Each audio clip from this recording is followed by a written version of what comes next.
Okay, so good morning, everybody. And let me see if I can get it right this week. Sorry for last week, for the confusion. Hopefully I've got it right this week. So this is the last meditation I'll be leading for this year. And I'm going to bring out some things that I've sort of done in the past and bring them all together as well as looking at the current chapter of forbearance, energetic perseverance that we're currently receiving the teachings on. So I've brought the all our home music. So we'll just start out initially by bringing our awareness into our body, into the place, into this moment.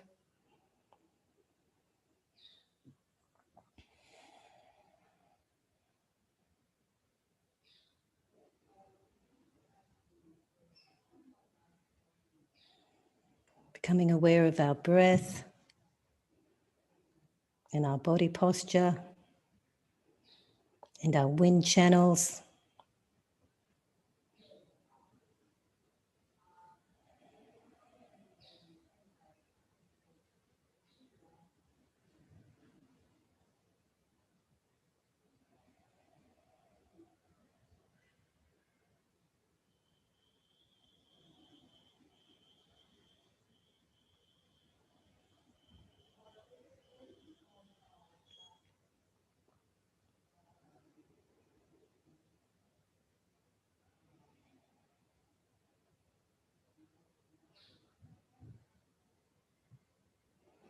And just make a personal motivation, a Mahayana motivation.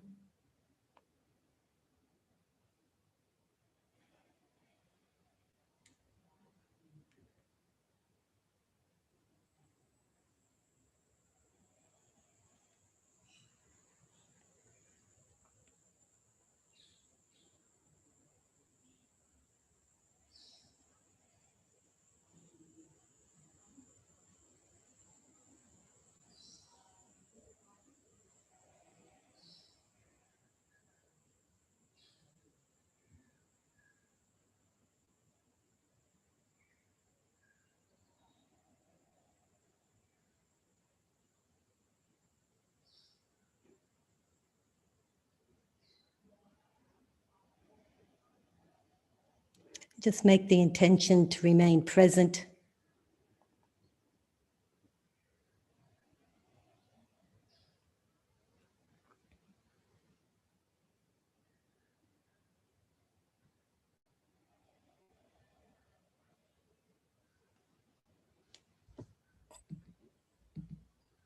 And we'll do some chanting of Om Mani Padme Hum.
in opening our hearts and practicing generosity,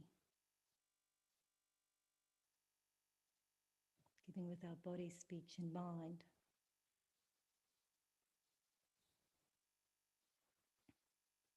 we are more in a position to practice good ethics. And I think by being generous, we understand the importance of having good ethics, not wanting to harm others, but only to benefit others.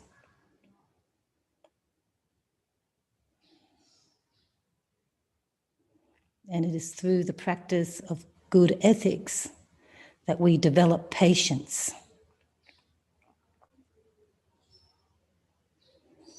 Being happy to endure the physical suffering of aging, of an aging body, of our karma, or suffering induced by others,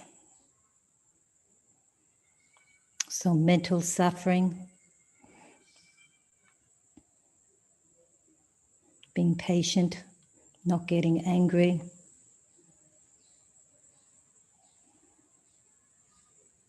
and practicing patience with the Dharma.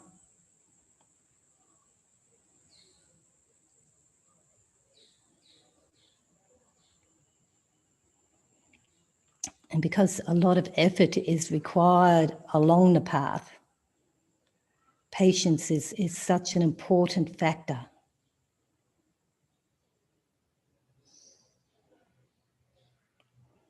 And even though we have lived beginningless lives, sometimes this life can seem overwhelming. And that's why it's important to practice forbearance, maintaining our energy to practice Dharma, to take suffering on as part of our path, to know that the teachings of the Buddha is a tried and true path, and that it is a middle way path, not a path of extremes.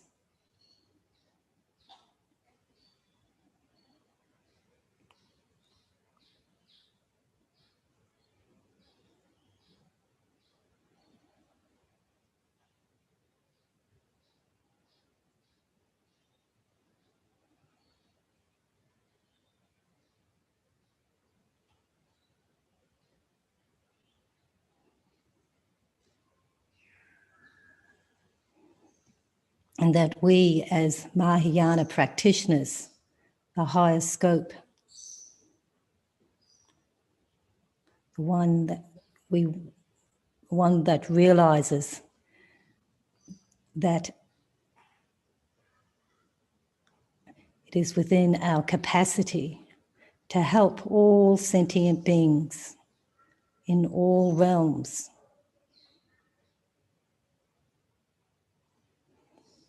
who are the source of our past, present, and future happiness. It is through our practice in helping others is where our true happiness is found.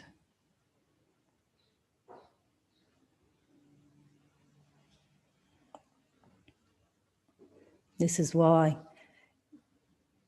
all other beings are the source of our past, present, and future happiness. They are also a merit field.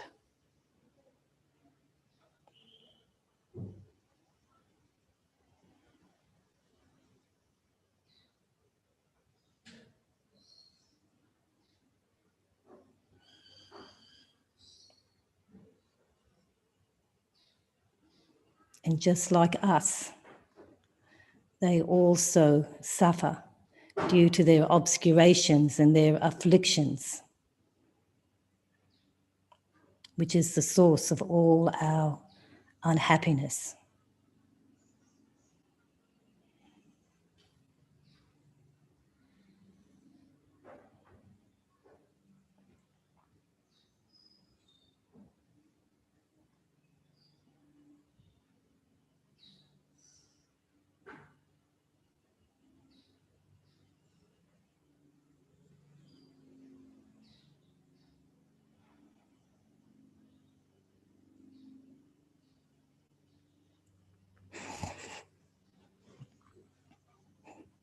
And ultimately, it's through our ignorance,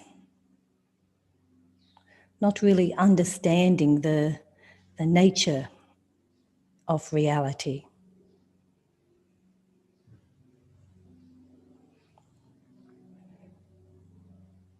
Of the strong karmic seeds, strong resultant karma that causes our I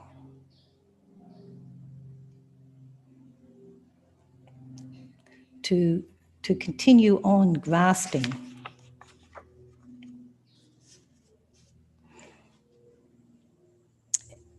and grasping at old habits, old ways that we've been doing for many, many lives.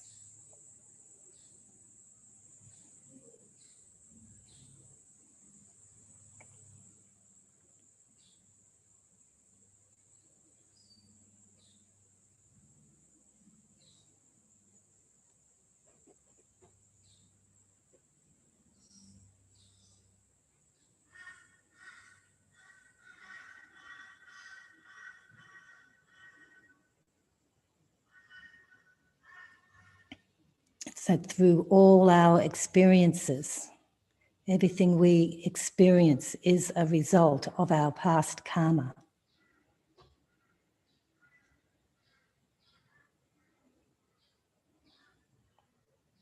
And the more we can appreciate this, the more we will be able to take on any difficulties as part of the path, as part of our path.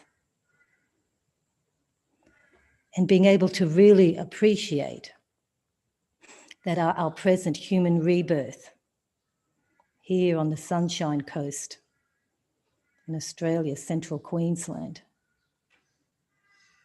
is just perfect conditions for us to really practice and apply ourselves.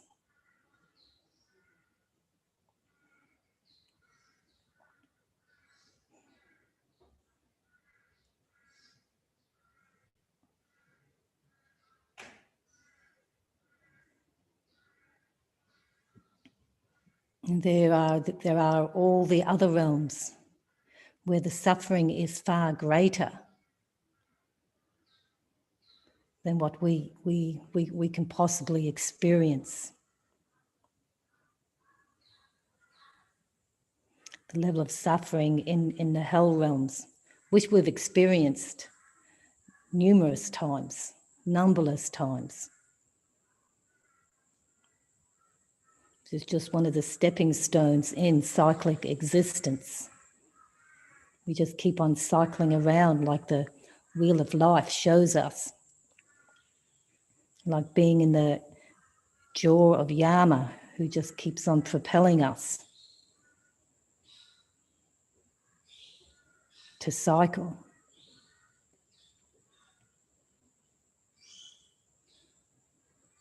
But at this stage, we are on the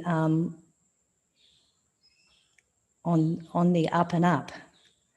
There are two sides, the white side and the black side, when you look at the wheel of life. Sort of is a second concentric circle out from the three poisons that is represented in the very center. And you're either on your way down on the black side or you're on your way up. And we have the great fortune to be on our way up.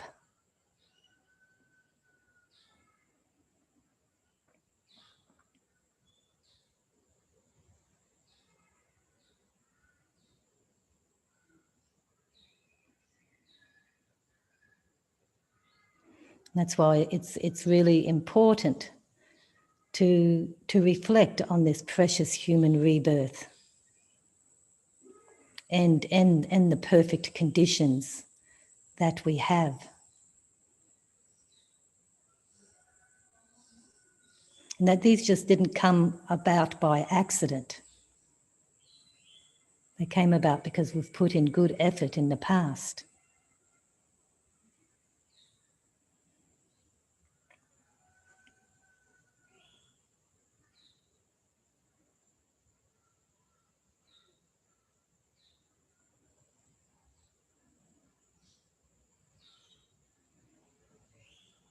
And it's important to keep the wind of forbearance, the energy, the enthusiasm to continue on the path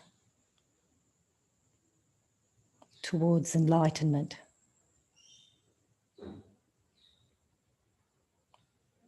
Because just engaging in worldly activities, even though they do bring some pleasure and joy, it's only short-lived. It is only pleasure and joy of this life. It is only a self-grasping pleasure.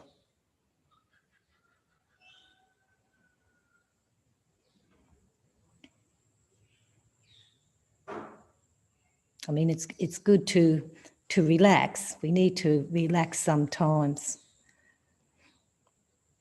But when the time comes to practice Dharma, it's really important to be there 100%.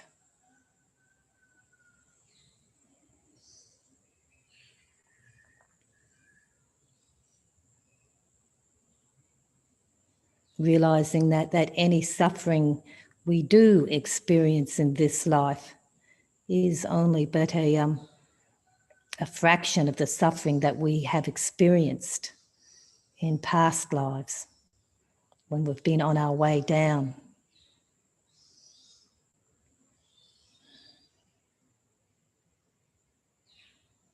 The fear of the animal realm,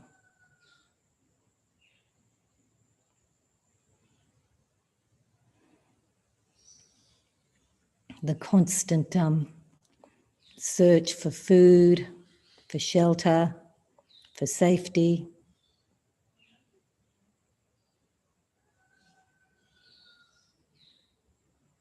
Or if you're a domestic animal,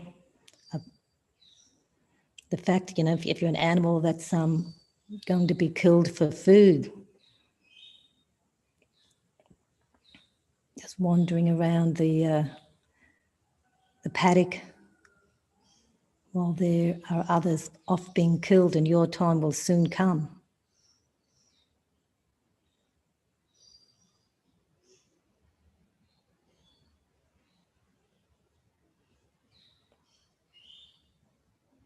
This is can be compared to our mind when we practice in worldly activities.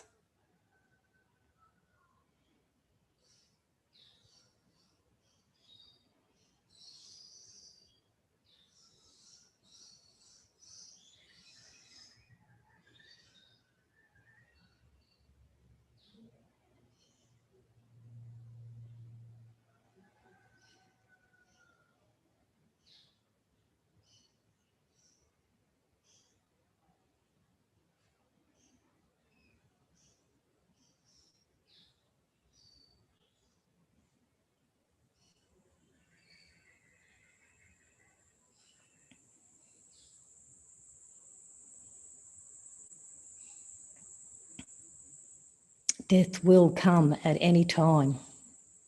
We're never sure when it is going to happen, but we do know it is going to happen.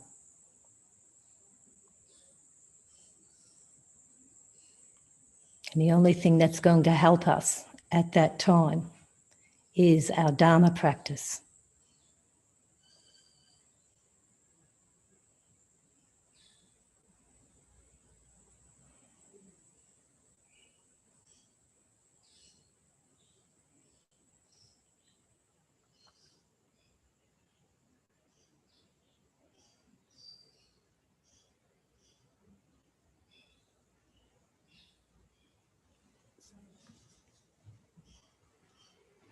So when difficulties come, see if you can see them as a magician's illusion, as a mirage.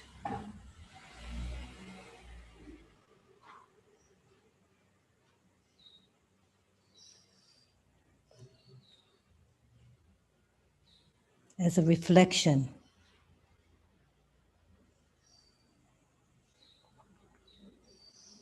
That this isn't really the way reality is.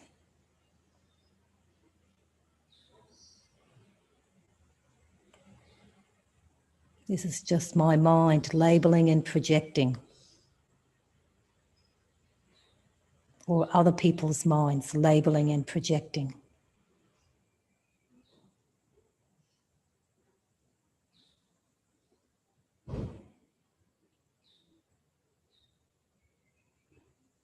It is all an illusion.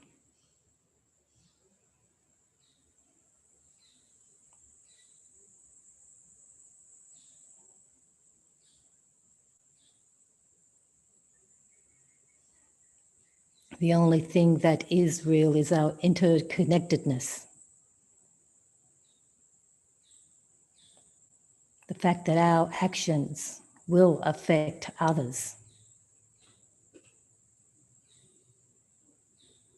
That our Dharma practice will have come to fruition, not only for ourselves, but for those around us.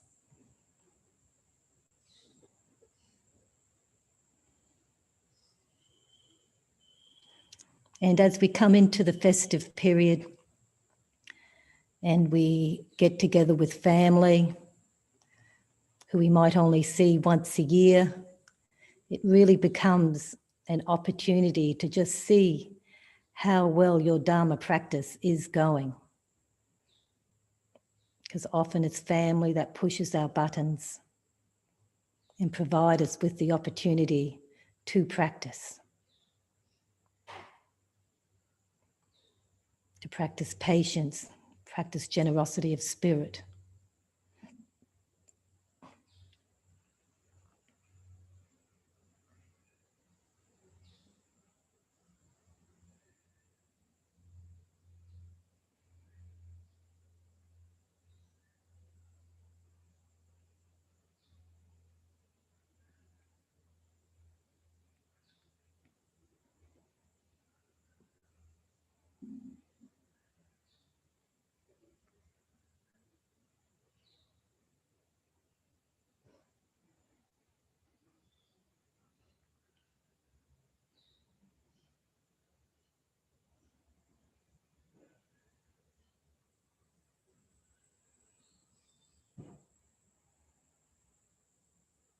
So just make some personal resolutions that may we take this time as an opportunity to practice patience, to practice generosity of our body and speech and mind, and to do it with a generous heart. I think this is where our forbearance can come from, practicing generosity of spirit.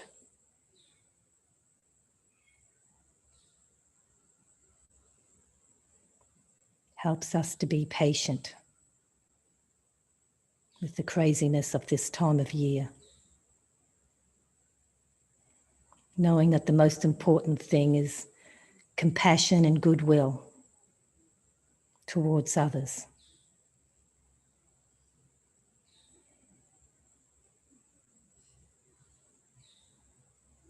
May that be our gift for this coming season.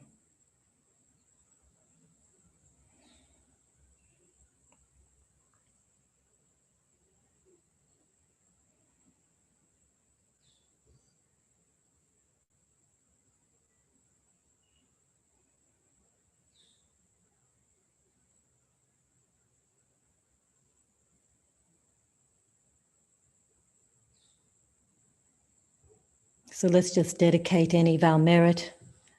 May the supreme jewel of bodhicitta and the wisdom of understanding emptiness that has not arisen arise and grow. And may that which has arisen not diminish but increase more and more.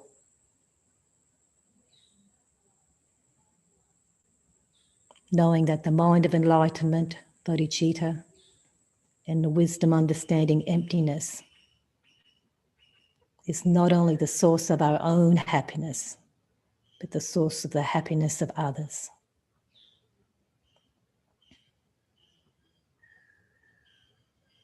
And we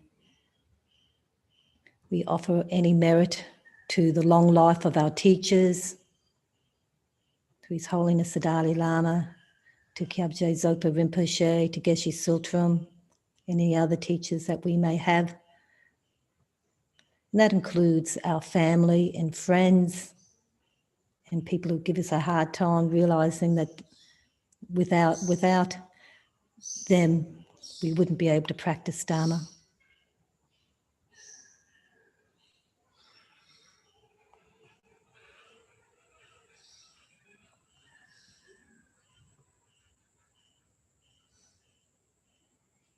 And may I always appreciate this perfect human rebirth with all the conditions that are perfect for practicing Dharma.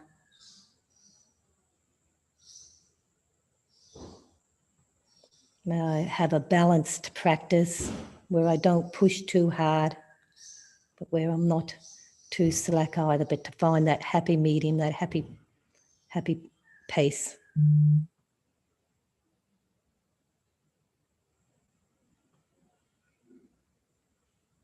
So that I can make my teachers proud, be true to my own Buddha nature, and to be of benefit for others.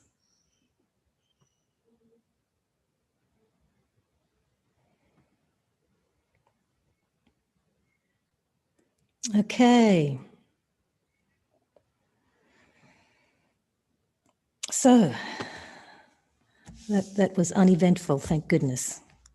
So yeah, hope you all have a nice festive time, and hang up.